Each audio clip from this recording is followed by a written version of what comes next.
sous les ruines d'une maison pulvérisée et ils ont trouvé des livres qu'ils veulent absolument exhumer. Des livres ?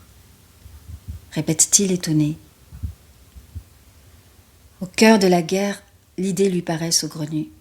Jennifer Anderson aime raconter les histoires des autres, les partager. Celle des passeurs de livres de Daraya, récits de combattants syriens assiégés qui ont constitué une bibliothèque clandestine sous les décombres de la guerre et se sont filmés pendant 4 ans, l'a bouleversée. Son auteur, la journaliste franco-iranienne Delphine Minoui, lui a donné carte blanche. Elle a vraiment recueilli cette histoire, la parole de ces jeunes qui ont été vraiment son guide de manière orale.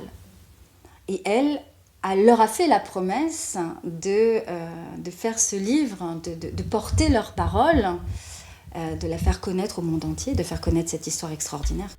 Avec la complicité de son compagnon, Jennifer a profité de ces longues semaines de confinement pour enregistrer le livre, prêtant sa voix à celle de ces résistants de l'ombre. Faut-il pour autant enterrer cette histoire à cause d'un rideau de fer imposé par la force ?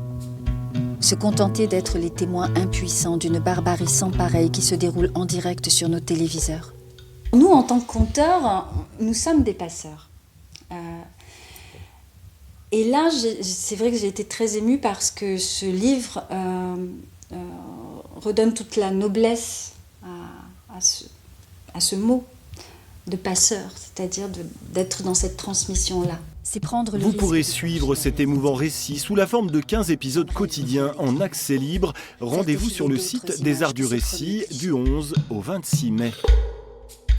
Quand toutes les portes se referment à double tour, ne reste-t-il pas justement les mots pour raconter ?